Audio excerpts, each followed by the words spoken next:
जी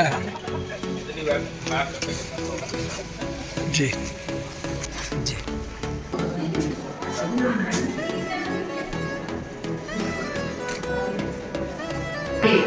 लोकप्रिय सांसद माननीय श्री राज बहादुर, आप सभी का हार्दिक वंदन अभिनंदन।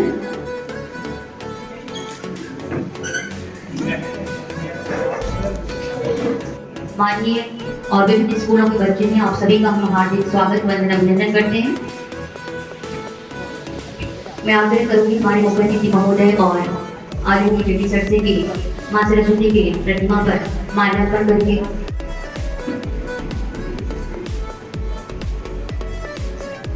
निरक्षरता उन्मूलन हेतु राष्ट्रीय नीति 2020 के प्रावधानों के अनुसार वर्ष 2022 से 2027 तक क्या आप भी हमारे साथ आज इस कार्यक्रम में हमारे साथ है।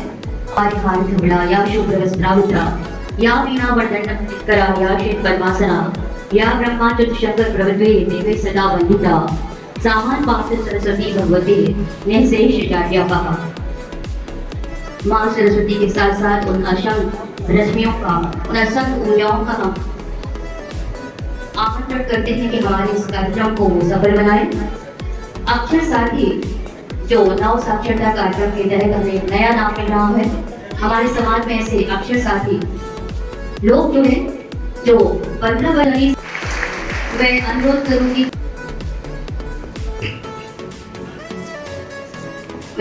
करूंगी श्री अरविंद कुमार को से कि वे भी पूरी बाहर से हमारे अतिथियों का स्वागत करें। मैं आमंत्रित करूंगी हमारे बीआरसी सागर को अनिरुद्ध देशपांडे के कुछ बाहर से हमारे अतिथि महोदय, साथ ही हमारे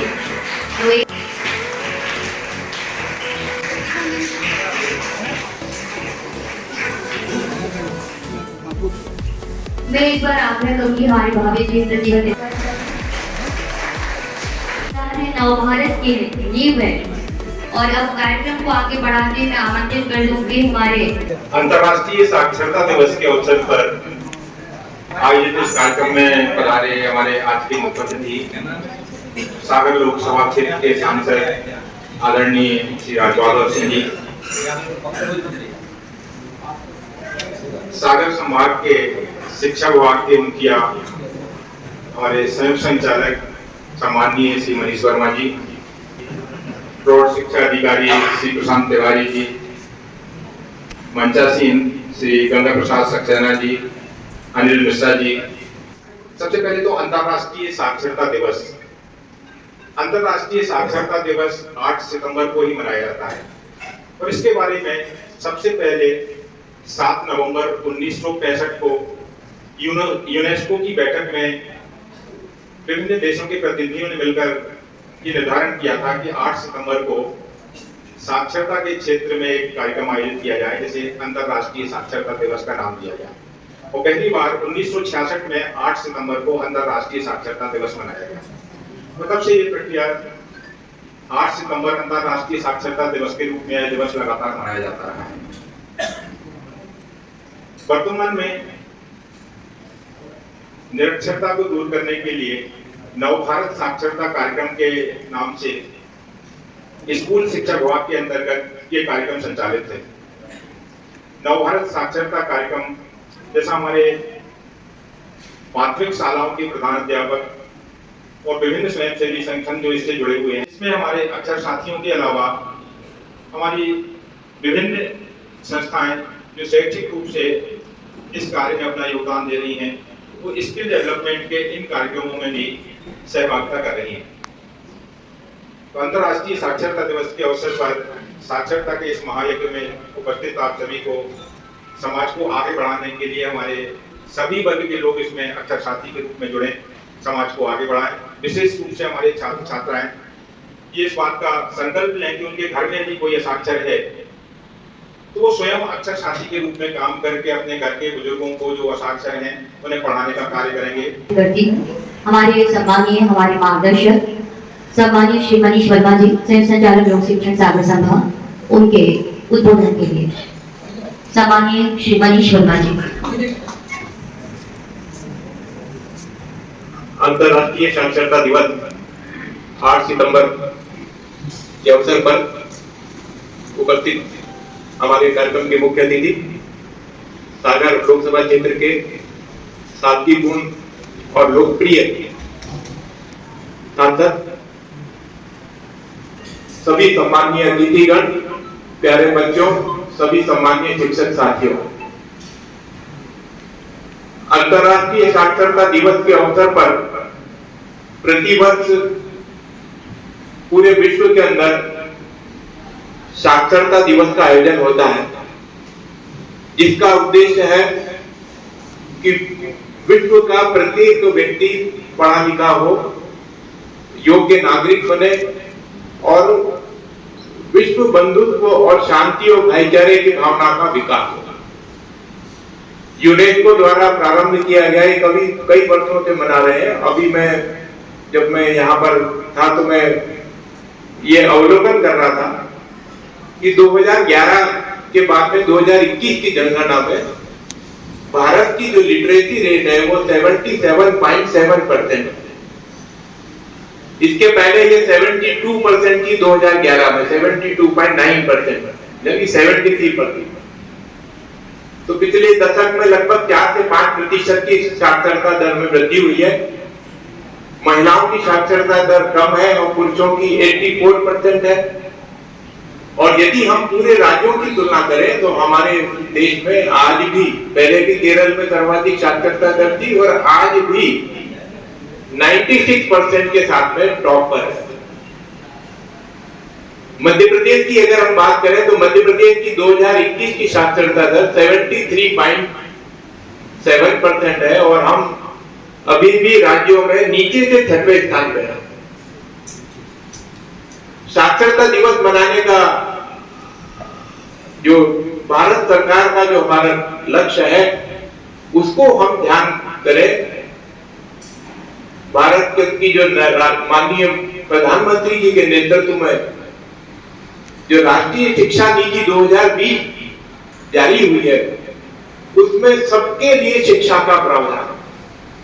राष्ट्रीय शिक्षा नीति 2020 न केवल स्कूली शिक्षा की, उच्च शिक्षा की, तकनीकी शिक्षा की, बल्कि प्रत्येक व्यक्ति को शिक्षित करने की नव भारत शिक्षा अभियान की वकालत करती है और उसमें वो कार्य योजना दी गई है।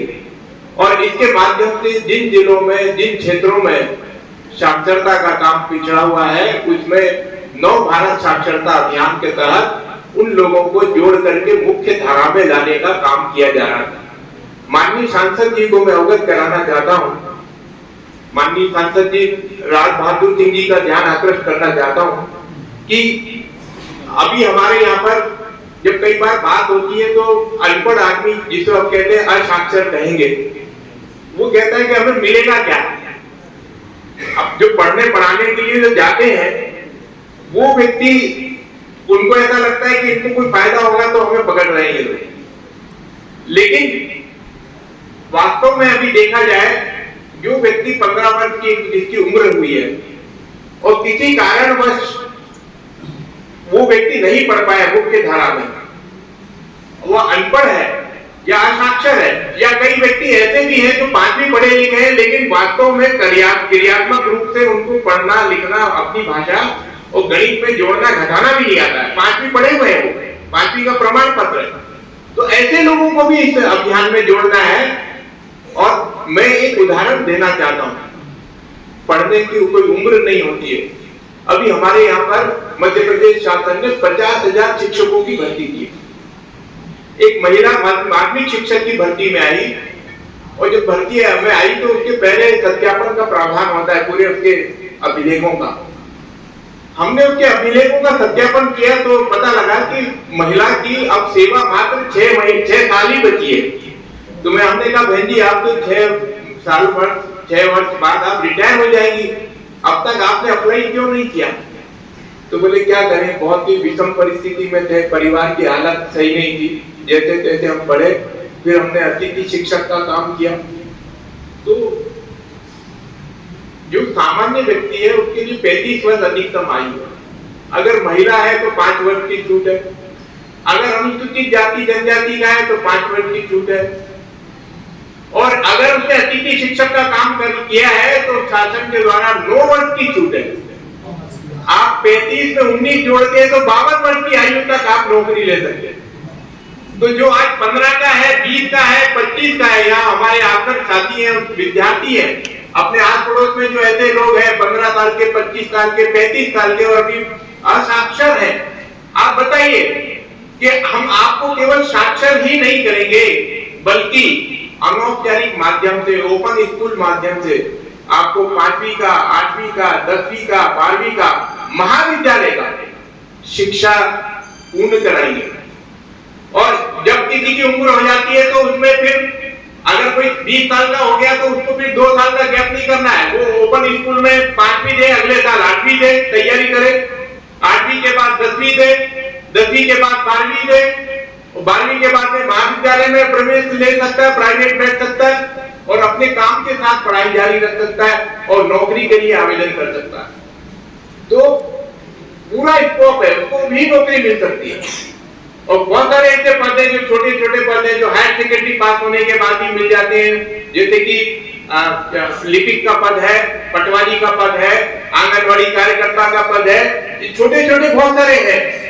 ग्रुप डी वाले जो पद है वो 10वीं 12वीं की परीक्षा के बाद ही मिल जाते हैं। हमारे रेलवे के अंदर भी ग्रुप डी के लाखों लोगों की अभी पिछले 1-2 वर्षों में भर्ती हुई है। तो सतत चलता रहता है ये प्रक्रिया। तो आप उसको उस मुख्य धारा से जोड़ सकते हैं, तो केवल नौकरी के लिए ही पढ़ाई आवश्यक नहीं है। अगर कोई अपना व्यवसाय शुरू करना चाहता है तो भारत सरकार और मध्य प्रदेश शासन की कई स्कीमें हैं जिसमें स्वरोजगार शुरू करने के लिए लोन और बहुत कम ब्याज पर उपलब्ध कराया जाता है और कुछ योजना तो एक ही बिना ब्याज पर लोन उपलब्ध कराती है। तो उससे जोड़ करके भी वो अपना स्वयं का स्वरोजगार भी स्थापित कर सकता है। ये बात हमारे असाक्षर व्यक्तियों को जो समाज में है उनको अपने पैरों पे खड़ा करने के लिए नव साक्षर अभियान है। नव साक्षर भारत जो अभियान है ये केवल पढ़ाई लिखाई की बात नहीं करता बल्कि उन लोगों को अपने पैरों पर खड़े करने की बात भी करता है। मैं सभी साथियों को इस अवसर पर कहना चाहता हूं, भारत विश्व का सबसे बड़ा लोकतांत्रिक देश है। आप सब जानते हैं, ऐसा कहा गया है कि जहां कहीं भी लोकतंत्र है, शिक्षा उसका मूल मंत्र है। लोकतंत्र की सफलता में हर व्यक्ति की भागीदारी आवश्यक है। जब हमारा मतदान होता है हम देखते हैं कई जगह 52%, 56%, 57% इतना ही मतदान होता है। हर व्यक्ति को जागरूक होने की जरूरत है, अपना मताधिकार का उपयोग करने की जरूरत है। ये जब सब लोग शिक्षित होंगे और लोकतंत्र को मजबूत बनाने में, अपने संविधान को मजबूत बनाने में, इस देश को की एकता और अखंडता को मजबूत बनाने में अपना योगदान देंगे तो हमारा देश बहुत तेजी से जिस तरह से अभी अग्रसर है विश्व में, हमारी जो अर्थव्यवस्था विश्व की 5वीं अर्थव्यवस्था है, शीघ्र हम 4थी अर्थव्यवस्था में जाएंगे और अगला जो हमारा समय आ रहा है हम प्रथम 3 विश्व के आर्थिक शक्ति संपन्न देश में शामिल होंगे। उस सब के लिए प्रत्येक व्यक्ति का पढ़ा लिखा होना और देश की प्रगति में भागीदार होना बहुत आवश्यक है। मैं इस अवसर पर आप सभी को शुभकामनाएं देता हूं। जो बहुत सारे हमारे बच्चे हैं जो आज प्रभात फेरी करके गली मोहल्ले में से निकले होंगे और उन्होंने अलग जगाने के लिए उस मोहल्ले में गए होंगे। कई हमारे ब्लॉक लेवल के कोऑर्डिनेटर हैं, अक्षर साथी है जो अपने काम को कर रहे हैं। अक्षर साथी निःशुल्क रूप से काम कर रहे हैं। माननीय सांसद जी को अवगत कराना चाहता हूँ, इनको कोई विशेष हम कोई वेतन या मानदेय नहीं दे रहे हैं, केवल देश की प्रगति के लिए, लोगों को जागरूक बनाने के लिए, साक्षर बनाने के लिए संकल्पित होकर काम कर रहे हैं। सभी को शुभकामनाएं। जय हिंद, जय भारत। बहुत बहुत धन्यवाद। शिक्षा ही जीवन का मूल मंत्र है और साक्षरता से शिक्षा, शिक्षा से व्यवसाय, व्यवसाय से जीवन, इस पर एक बहुत अच्छा प्रकाश हमारे आदरणीय श्री मनीष वर्मा सर ने डाला। और अब मैं सादर आमंत्रित करती हूँ पिछले 30 वर्षों से सागर में शिक्षा की अलग जगह हुई अपने अलग ही व्यक्तित्व के धनी डॉक्टर अनिल तिवारी। हमारे संभाग के हमारे लोक शिक्षा संचालक मनीष वर्मा जी, डॉक्टर मनीष वर्मा जी मंच पर मंचस्थ हैं। आपका उद्बोधन बड़ा ही ओजस्वी और सीख के लायक हम लोगों को लगा। आपका भी इस विद्यालय में आपका स्वागत है, वंदन है, अभिनंदन है। आज विश्व साक्षरता दिवस है। आदरणीय वर्मा सर ने हमें बताया भी है कि हमारी क्या भूमिका होनी चाहिए। हमारा ये मानना है कि हम शिक्षक बने तो शिक्षक को कम से कम जो अक्षर साथी की भूमिका है, हमारी भूमिका तो शिक्षा के लिए हमेशा ही रहती है, लेकिन अक्षर साथी के रूप में भी हमारी भूमिका हो और अपने जीवन में कम से कम कहने के लिए हो कि हमने 10 लोगों को साक्षर किया है, क्योंकि यह हमारे प्रोफेसर के साथ नहीं लेकिन मानवता के साथ है। अक्षर साथी बनना, हम शिक्षक तो नहीं, इसका हम वेतन पा रहे हैं, इसमें हम अपना जीवनोपार्जन कर रहे हैं, लेकिन अक्षर साथी की भूमिका में हमारी भूमिका रही कि नहीं, यह विचारणीय विषय है, यह सोचनीय विषय है, इसे हमें धारण भी करना चाहिए। और हम सबको आज अक्षर साथी की भूमिका में भी आ जाना चाहिए कि जो मध्य प्रदेश का रेशियो है 73.77 जो सर ने बताया, मैं चाहता हूं कि यदि हम सब लोग थोड़ा सा सहयोग करेंगे तो सिर्फ प्रौढ़ शिक्षा कराने का काम नहीं बचेगा, हम सबका काम हो जाएगा और यह साक्षरता का लेवल बहुत तेजी से बढ़ जाएगा। और जो भारत को तीसरी अर्थव्यवस्था के रूप में भारत को आना है, उस दिशा में सही मायने में तो यही काम है कि हम सब मिलजुल के हाथ बताएं। सिर्फ अकेले हमारे प्रधानमंत्री कहेंगे कि हमें लाना है तीसरी अर्थव्यवस्था में लाना है और 3 ट्रिलियन की हमें अर्थव्यवस्था, 5 ट्रिलियन की अर्थव्यवस्था पे हमें जाना है, तो 5 ट्रिलियन की अर्थव्यवस्था जब हो सकती है जब प्रत्येक व्यक्ति को काम हो, प्रत्येक व्यक्ति काम करने के लिए तत्पर हो, प्रत्येक व्यक्ति साक्षर हो, प्रत्येक व्यक्ति पढ़ा लिखा हो, प्रत्येक व्यक्ति देश के बारे में भी सोचता हो। जब देश की जनसंख्या बढ़ती है तो हर बार बात आती है कि जनसंख्या बढ़ रही है, जनसंख्या बढ़ रही है। मैं कहता हूं जनसंख्या नहीं बढ़ रही है, काम करने वाले लोग बढ़ रहे हैं। जब एक व्यक्ति बढ़ता है तो उसके 2 हाथ बढ़ते हैं, और जब 2 हाथ बढ़ते हैं तो वह 10 लोगों को काम दे सकते हैं या 10 लोगों के लिए जीवन यापन करा सकते हैं। तो हमारे देश की जनसंख्या जहां एक लोग कहते हैं कि नुकसान करती है, यदि हम सब ठान लें तो वह जनसंख्या हमें वरदान साबित हो सकती है। उस वरदान को हम लोग यदि अपने अंदर उतार लें, यदि 2 हाथ भगवान ने बढ़ाए हुए हैं तो 10 लोगों के लायक हमें बना दिया। तो इस प्रकार यदि हम सोच के काम को आगे बढ़ेंगे और इसके मूल में आ जाती है साक्षरता। यहाँ साक्षरता से यह काम शुरू होता है। साक्षरता यदि हम करेंगे तो इस प्रकार की बातें आगे बढ़ती जाएंगी और इस प्रकार की आगे बढ़ते बढ़ते ऐसी स्थिति आ जाएगी कि भारत को आज हमारा नेतृत्व ऐसा है, शीर्ष नेतृत्व ऐसा है कि सबको झुकना तो पड़ रहा है, हमारी बात को मानना तो पड़ रहा है, लेकिन उसके साथ यदि अर्थव्यवस्था में भी हम मजबूत हो गए तो जो हमें मनवाना पड़ रहा है अपनी ताकत के साथ, वह सब साष्टांग खड़े मिलेंगे, सब लोग हाथ जोड़ के खड़े मिलेंगे। भारत विश्व गुरु जैसे पूर्व में था, वैसे विश्व गुरु बनने की राह पर भारत चल पड़ा है। हम सबको उसमें योगदान देना है कि भारत विश्व गुरु बन जाए, भारत विश्व का अग्रणी देश बन जाए, भारत विश्व की प्रथम अर्थव्यवस्था की श्रेणी में आ जाए। उसके लिए हम सब शिक्षक महत्वपूर्ण भूमिका में हो सकते हैं। तो शिक्षकों को अपने कर्तव्य के साथ साथ पूरे समाज के लिए कार्य करना चाहिए। इतना कहकर मैं अपनी वाणी को विराम देता हूँ। मेरा ऐसा मानना है कि जो कुछ है सब शिक्षा की वजह से है। देश के प्रधानमंत्री आदरणीय नरेंद्र मोदी जी लगातार इस बात के लिए प्रयासरत हैं कि हर बच्चा शिक्षित हो। जो लोग शिक्षा से वंचित हैं उनको हम अच्छी शिक्षा दे सके, इसके लिए कई कार्यक्रम स्कूल एजुकेशन के माध्यम से प्रारंभ हुए। आज का जो हमारा साक्षरता दिवस का कार्यक्रम है, यदि हमारे एजुकेशन विभाग इसको संचालित कर रहा है।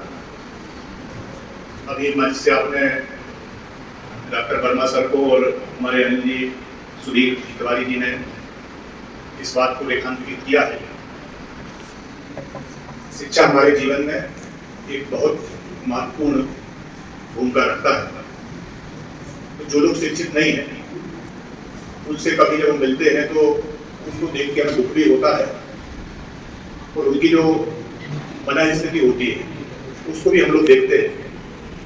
क्योंकि कई ऐसी परिस्थितियां लोगों के जीवन में होती हैं, कभी कभी व्यक्ति चाहे के भी पढ़ नहीं पाता, लेकिन आज ऐसी स्थिति नहीं है।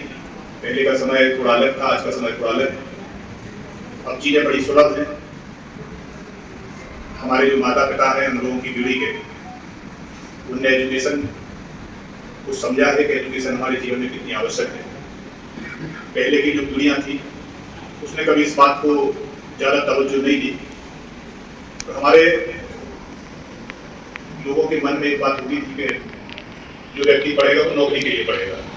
कई बार हम लोगों के मुंह से सुनते थे कि पढ़ लिख के कलेक्टर थोड़ी बनना है। तो पहले हर चीज़ यदि बच्चों को पढ़ाना है तो दिमाग में ये रहता था कि हमारे बच्चों को पढ़ेंगे तो नौकरी मिलेगी। लेकिन नौकरी से एजुकेशन का कोई संबंध नहीं है।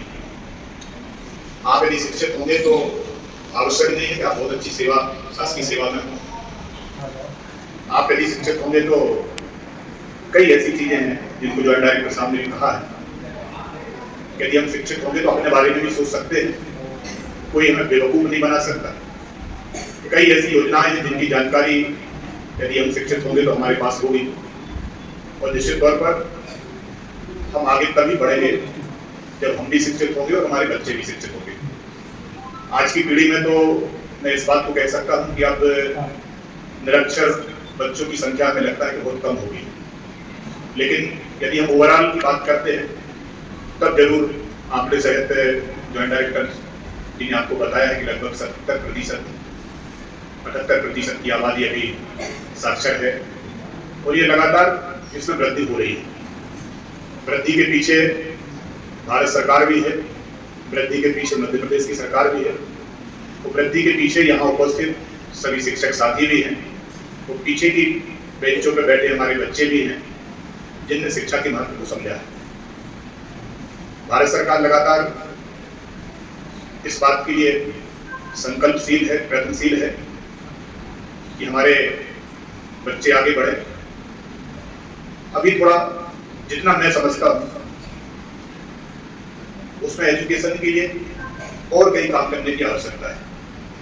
अभी जो प्राइवेट एजुकेशन है वो काफी महंगी है, और हमारे पीढ़ी के माँ बापों के दिमाग में एक बात घर कर गई है कि जब तक हमारे बच्चे कॉन्वेंट और सेंट्रल स्कूल में नहीं पढ़ेंगे तब तक हमारे बच्चे आगे नहीं बढ़ सकते। और यदि इन स्कूलों में हमारे बच्चों को एडमिशन कराने की जब बात आती है तो वो एजुकेशन काफी महंगी है, और सरकारी स्कूलों में अपने बच्चों को हम पढ़ाने को तैयार नहीं है। आज हम स्कूलों में जब जाते हैं तो उनकी संख्या के बारे में पूछते हैं तो काफी कम संख्या स्कूलों में, सरकारी स्कूलों में हुई है। सभी, चाहे अधिकारी हो चाहे नेता हो, सभी चाहते हैं कि हमारे बच्चे कॉन्वेंट में पढ़ें। यहाँ जितने लोग बैठे होंगे, जिसमें मैं भी शामिल हूँ, सभी के बच्चे प्राइवेट स्कूलों में पढ़ रहे हैं। अब प्राइवेट स्कूलों में पढ़ेंगे तो अपने प्रकार की कई समस्याओं का सामना करना पड़ता है। हम जैसे लोग तो सक्षम हैं, मिडिल क्लास के लोग, लेकिन सक्षम है। बच्चों के प्रति आज जिस प्रकार की माता पिता में एक प्रकार की चेतना आई है, हम बच्चों के खर्च करने की क्षमता माता पिता में बढ़ी है। हम लोग जब स्कूल एजुकेशन को करते थे तो हमें याद है हमारे घर के पीछे जैन स्कूल है। जब हम लोग सागर में आए तो ज़्यादा कुछ सोचने समझने की स्थिति तो थी नहीं उस समय। तो उन्होंने कहा पढ़ना है, 6वीं क्लास में एडमिशन लेना है, पीछे जैन स्कूल में एडमिशन करा लो। और उसके पीछे आज हमें कभी कारण सोचता हूँ क्यों जैन स्कूल में पढ़ाया होगा हमारे माँ बाप ने, तो हमें लगता है कि सबसे सरल कारण ये रहा होगा कि पीछे है, सुबह से हाथ पकड़ के कर दो स्कूल में तो बच्चा चले जाएगा, नहीं तो फिर ऑटो की व्यवस्था करो। उस समय साधन संपन्न ज़्यादा परिवार होते नहीं थे, तो ऑटो की व्यवस्था करो, वाहन की व्यवस्था करो, फिर एक परिवार का कोई व्यक्ति उस बच्चे को लेने जाएगा, फिर छोड़ने जाएगा। तो सबसे सरल तरीका होता था कि जो बाजू में स्कूल होती थी उसमें एडमिशन होते थे। और अब लेकिन परिस्थिति बदली है। अब चाहे स्पोर्ट्स का क्षेत्र हो, चाहे एजुकेशन का क्षेत्र हो, सभी क्षेत्रों में अब माँ बाप बच्चों पर पैसा खर्च कर रहे हैं। अच्छी स्कूल हो, अच्छे साधन बच्चों को उपलब्ध होते हैं। आज स्पोर्ट्स में बच्चा जाता है तो एक प्रॉपर फिट में हम बच्चों को देखते हैं। हम लोगों के समय तो यदि जूते फट जाते थे तो 1 महीने प्रयास करने के बाद दूसरे जूते मिलते थे, क्योंकि उस समय की परिस्थिति अलग थी। थोड़ा डिफरेंट टाइप का माहौल है, लोग साधन संपन्न भी हुए हैं, पैसों का एक फ्लो भी बढ़ा है। तो चूंकि हम जिस कार्यक्रम में आज यहाँ उपस्थित हैं, इस कार्यक्रम का महत्व इसलिए बढ़ जाता है कि यदि भारत आज आगे बढ़ने के लिए अग्रसर है, देश के प्रधानमंत्री जी के नेतृत्व में जिस प्रकार से आज पूरे विश्व में हमारी एक सम्मान, एक मान बढ़ा है, उसको यदि हमें बरकरार रखना है और आगे बढ़ना है तो एकमात्र जो हमारा काम होना चाहिए वो होना चाहिए एजुकेशन। और जो बच्चे शिक्षित हैं, जो बच्चे परिवार के लोग शिक्षित हैं, आज वो आगे बढ़ रहे हैं। जिनमें इसमें कमी जिन परिवारों में है, आज हम लोग देखते हैं कि काफी पीछे छूटे हैं। सरकारी प्रयासों के लिए सरकार की अपनी एक मर्यादाएं हैं, सरकार के पास अपना एक बजट है, एक उनका अपना सीमित साधन है। मुझे लगता है कि जिस कार्य के लिए हम यहाँ पे हैं, यदि हम सब लोग सोच लें कि हमारे घर में कोई व्यक्ति, अब क्या कहते हैं, इलेक्शन नहीं ले सकते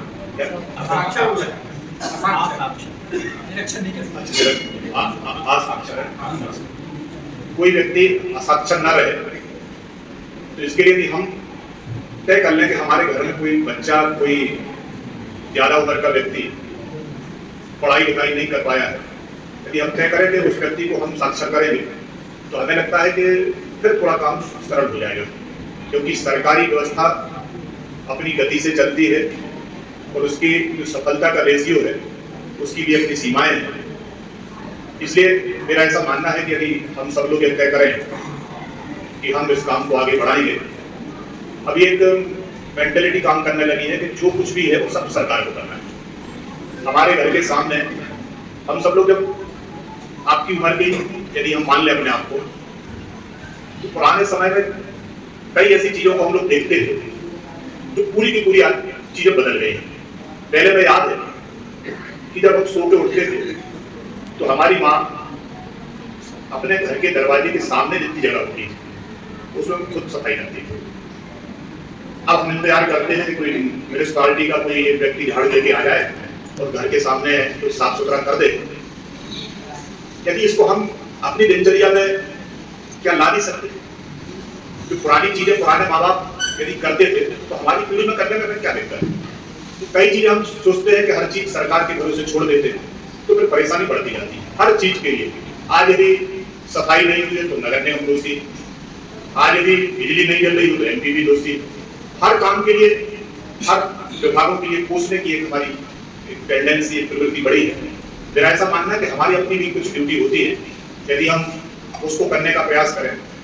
अभी हम सरकारों को देखते हैं कि जैसे बरसात लगती है तो वृक्षारोपण के कार्यक्रमों की बाढ़ है। खूब सारी जगह वृक्षारोपण के कार्यक्रम होते हैं, बड़ी बड़ी अखबारों में हेडिंग छपती है, आज वृक्षारोपण हुआ, कई जगह तो वर्ल्ड रिकॉर्ड भी बने। लेकिन हम उन रिकॉर्डों को देखते हैं, लेकिन जीवित पेड़ों को जब हम देखते हैं तो उसकी संख्या काफी कम है। यदि हम 140 करोड़ देशवासियों की बात आज कर रहे हैं, क्या एक परिवार पे पौधे को नहीं रोक सकते? क्या रोक सकते हैं? ये सरकार का काम थोड़ी, हमारा खुद का काम भी बन सकता है, लेकिन हम नहीं करते। कहीं कोई दिक्कत होती तो सरकार नहीं काम करती। कहने का अर्थ यह है कि हम ऐसे लोग यहाँ पे बैठे हैं जो समाज को दिशा देने वाले लोग। यदि हम इस काम को भी आगे बढ़ाएंगे तो निश्चित तौर पर आपका मान सम्मान भी बढ़ेगा। हम सम्मानी लोग हैं, एजुकेशन से जुड़े जो भी लोग, और आपकी बात का एक व्यापक असर बच्चों में भी होता है, बच्चों के माता पिता पे भी होता है। इसलिए कई ऐसे काम हैं जिनको हम सामाजिक काम कहते हैं, इन कामों को भी हमें हाथ में लेना चाहिए। प्रधानमंत्री जी के पास हम लोग जब भी, अभी आप सब लोगों के सहयोग से, आप लोगों के आशीर्वाद से, जनप्रतिनिधि होने के नाते कई ऐसे अवसर हमें प्राप्त हुए। जब दिल्ली में प्रधानमंत्री जी हम लोगों से बात करते हैं वो हमेशा एक बात को कहते हैं कि यदि जीवन में सफलता प्राप्त करना है तो जो कुछ ट्रेडिशनल चीजें हमने पकड़ के रखी है उन चीजों को छोड़ दो उनको, बोल दो उन चीजों से कुछ होना नहीं होना। आपको अपने जीवन में कुछ नया करना है, और नया करने के लिए कोई जादू का कुछ चिराग नहीं लगता। बहुत छोटे छोटे कामों के लिए बोलते हैं, जैसे एक पौधा लगाने वाला बात हमेशा वो करते हैं। अभी चूंकि कोरोना काल में जिस प्रकार की परिस्थितियां बनी, तो हमेशा इस बात को कहते हैं कि हर जनप्रतिनिधि को, चाहे वो छोटा जनप्रतिनिधि हो चाहे वो बड़ा जनप्रतिनिधि हो, हर जनप्रतिनिधि को कुछ ना कुछ वृक्षारोपण के संबंध में सोचना चाहिए। वो पौधे सुरक्षित रखें, वो पौधे आगे चल के वृक्ष के रूप में तब्दील हों। कई साफ सफाई का विषय है। जब देश के प्रधानमंत्री पहली बार बने तब उन्होंने इस बात को हमारे लाल किले से कहा कि देश में स्वच्छता का अभियान चलना चाहिए। तब कई लोगों ने इस विषय को बड़े हल्के अंदाज में लेके इस विषय का एक मजाक भी उड़ाया था कि देश का प्रधानमंत्री स्वच्छता की बात कर रहा है मंच से। लेकिन आज वो एक अभियान बना। आज हम बच्चों को देखते हैं तो कई बच्चे, यदि हम तो जिनको गुटखा खाने की आदत है वो रैपर तोड़ के और जो भी कुछ होता हो उसको जब फेंक देते हैं तो कई बच्चे अपने माता पिता को या रास्ते में लोगों को बोलने लगे कि अंकल आप ये यहाँ नहीं फेंकना। तो ये प्रधानमंत्री जी ने जो अभियान किया वो छोटी छोटी बात थी, लेकिन आज हमारे दिमाग में रुचि आई।